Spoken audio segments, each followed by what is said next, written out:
Hey guys, this is Undercover Dudes all the way from Down Under, and today I'm going to be talking about the problems of LawBreakers and giving my detailed feedback on the Rise Up beta. For this commentary, I won't be going super in depth about the roles themselves. The reason why is because I did a tier list in a separate video, and in that tier list video I broke down each and every class, talked about the pros, the cons, what needs to be changed about the classes in order for LawBreakers to become a more balanced video game.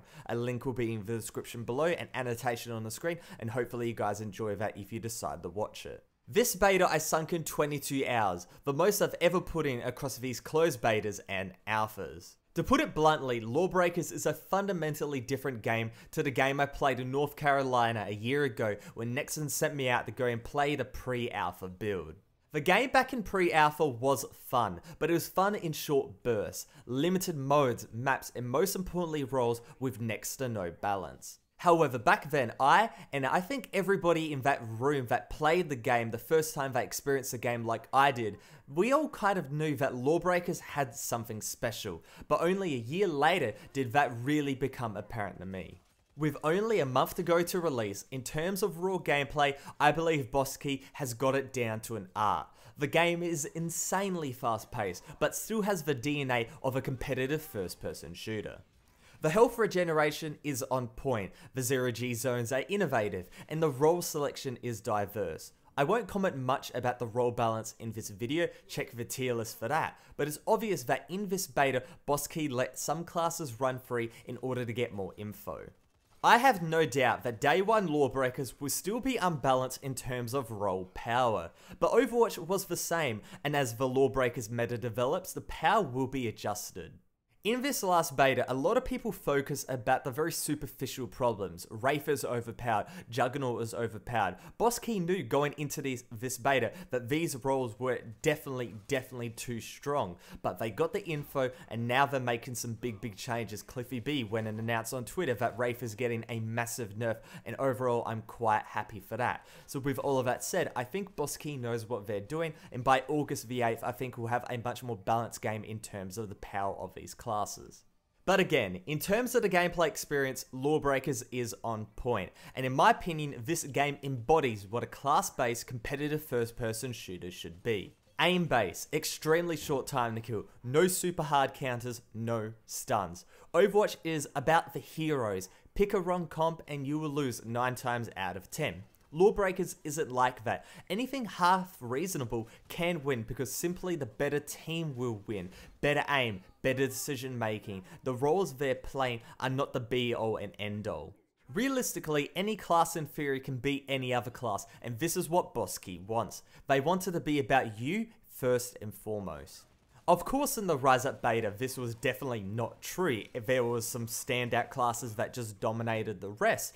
But what they're trying to do is really exciting because that is their aim. The aim is not to have this rock, paper, scissors fight that Overwatch has. They want everybody to be viable, and that is so cool. The amount of people that are comparing LawBreakers to Overwatch goes and boggles my mind because the games are completely different in terms of the way the classes are balanced. And with that said, LawBreakers is definitely more along the lines of Unreal or Quake when you look at it that way.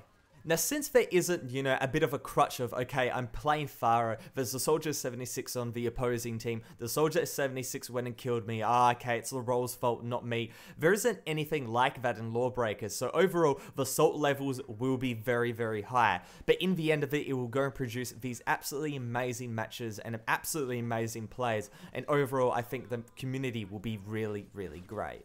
So with that little bit of a problem out of the way, let's go and talk about the actual problems with LawBreakers. And in my opinion, it's not about the gameplay, it's not about the classes, it's about the surrounding structure.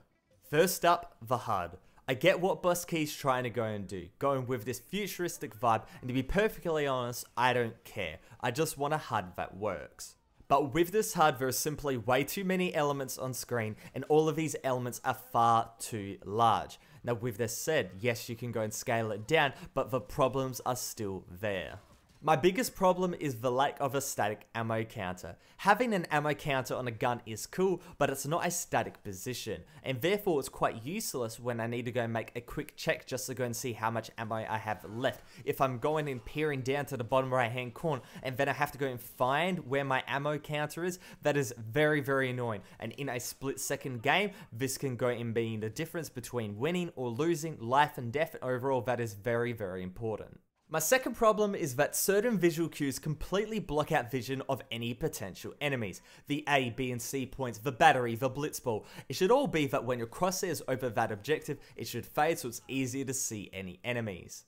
Better yet, let us customize the elements of the HUD and let's go and say, okay, I don't need a visual cue to go and say this is where the A, B and C points are. I've played the game long enough. I know what the maps are. I know how they go and play out. Let me go and disable them. That would be really, really nice. It seems that in general, finding the important information is difficult. Ammo, cooldowns, who has the battery, it's all very confusing and in split second moments, it really, really is important and has to be addressed. It's extremely confusing to go and sit on the battery, think you have it, but it's actually your teammates. This stuff goes and makes or breaks video games. Before I went and talked about, okay, there's no crutches. If you go and lose a fight, you have to go and blame it on yourself. You can't go and blame it on your character. Well, at the moment, I can go and basically blame my HUD for quite a lot of my deaths in this game simply because the information is not there. It's blocking my field of view. I can't go and see enemies, and overall, that is extremely, extremely frustrating and it has to be fixed. Now with that said, it doesn't need a full rework. I like the design, overall I like where they're going, but it has to be adjusted. There's simply too much stuff on screen and the stuff that is on screen overall isn't that important. Tone it down, make it smaller, make it more concise, and overall I think people would be a lot more impressed. When it comes to the user interface, I hear it loud and clear that some people are opposed to it. Personally, I like the rough around the edges feel. It gives the game more of an indie feel, more of an underdog feel, and that's personally what I think LawBreakers is an underdog. It's trying to go against Overwatch, and it's trying to go against these really big AAA games, and overall Boski has done a great job at that. I do agree that some elements can be moved around, like how the settings menu is laid out, as shown in someone's custom UI. They went and shifted it towards the center and overall that worked out quite well. But all in all, the user interface works quite well, and everything else is mainly aesthetic, trying to go and just modify bits of the aesthetic in order to go and fit the game a little bit more, but overall, quite impressed. Let's talk about matchmaking. Matchmaking will make or break this game. LawBreakers has that competitive DNA. CSGO and Overwatch fans may go and flock, but they want these close matches, which 100% LawBreakers can produce. But you also need a casual playbase. You can't have a playbase 100% consisting of the more hardcore users. It simply isn't sustainable. And with that casual playbase, again, the CSGO and Overwatch fans may go and play. And if matchmaking is not absolutely perfect, then people will leave. It goes without saying, but at its core, LawBreakers is a difficult game. It has a high skill floor. It's similar to CSGO in that sense, not Overwatch. Overwatch is quite easy to get into. But Boski is moving into a scene where it's trying to go and combine everybody into a melting pot, which could go and produce something great, but it could also go and backfire. People will go in and wanting familiar things. They want familiar things, but in different packages. The different package is the fact that it's LawBreakers, but they want this raw competitive experience if they're coming from the CSGO and Overwatch competitive background. But then if they're casual, they want these matches where they're fun, but there isn't any pressure for them to do good or bad. Overall, matchmaking needs to be on point. Now let's go and talk about Law. The majority of people watching this video would go and say, why is Law important? Well, look at Overwatch. The gameplay, in my opinion, for Overwatch is not top tier, but the Law is. People really care about those characters. LawBreakers, to be frank, is lagging behind. A class-based shooter needs memorable characters, not just memorable roles. I will make a ton of comparisons to Overwatch in this segment because I really need to go and hammer down the point that Blizzard has really shown how to make a fan favorite game. Now, to be fair, LawBreakers could just go down the CSGO route and have these basically nameless characters, but that's a waste of potential.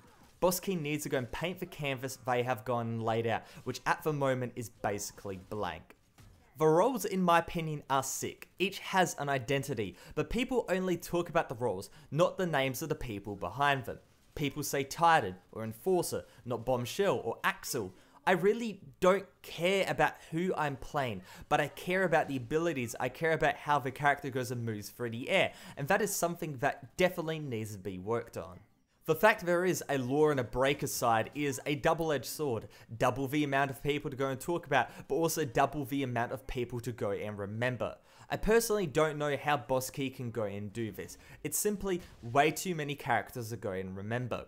Overwatch's identity is embedded in the heroes, not really the abilities, and that is one important element to its success. But again, LawBreakers is not Overwatch, and I'd never go and say that the games are even remotely similar besides the fact they're class-based first-person shooters. But this law aspect is really important, and Boss Key really needs to take a page out of Blizzard's book in order to go down the correct path. There's been many interviews with Cliff where he's gone and said when Overwatch was first announced, the studio had to take a step back and say, okay, this is an opportunity, not a downfall. They can go and see, okay, what is wrong with this game, Overwatch, what is right with this game, Overwatch, and therefore they can go and take the elements that do work and they can go and implement it into their own game. The fact that gameplay is completely different means that gameplay was never a worry from the first place, but lore is something that I think really needs to be kind of looked upon and look about all these games that do have these big cosplay bases and then try to go and work out how can we go and implement that into our own game. When it comes to modes, we currently have Overcharge, Uplink, Turf War, and Blitzball. I personally think we only need one more mode. A good game in 2017 needs a decent selection of modes, but it needs to be small enough that the community feels united, not split apart. Now, this overall would make esports a much easier transition as well. Personally, I think Overcharge and Blitzball are both esports viable, Turf War and Uplink not so much. Make a third competitive mode and we have a decent circuit and overall a decent selection of modes for this game. Personally, I feel that Blitzball is absolutely genius in terms of esports marketing. Everybody knows football/soccer, and that means explaining Blitzball is extremely simple. It will be very interesting to go and see where LawBreakers goes in this regard, how much they're going to go and promote the game in terms of the esports realm.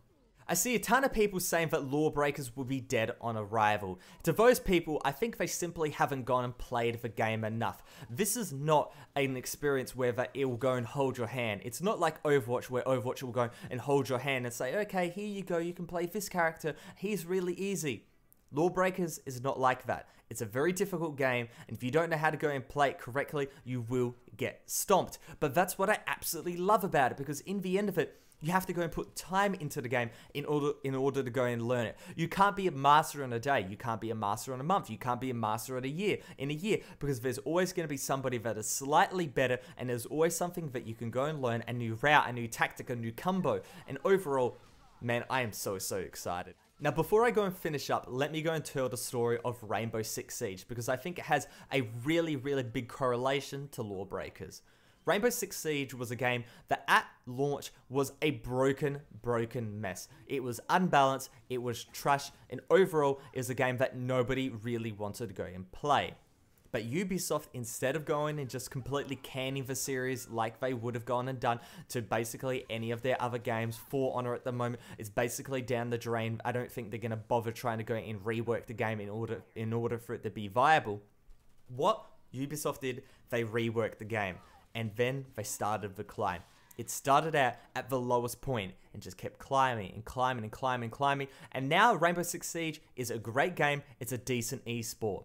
Now let me go and compare that to LawBreakers. LawBreakers is a decent game, but it's starting out basically at the same point that Rainbow Six Siege was. At the very bottom. Nobody really knows about it. But as of a game is launched, I don't think the day one numbers will be actually that good. I think a lot of people go and play it, but in the end of it, the numbers will be low. People go and say, dead on arrival, but with a game like this, it's all about the grind. It's all about the grind, and more people go and play, and when word of mouth goes out, and when esports tournaments start going popping up, that's when the game will go and get traction. My prediction is by this time next year, LawBreakers will be a top 5 first-person shooter. At the moment, we have Counter-Strike Global Offensive, we have Overwatch, we have Rainbow Six Siege, Quake Champions trying to go on the scene.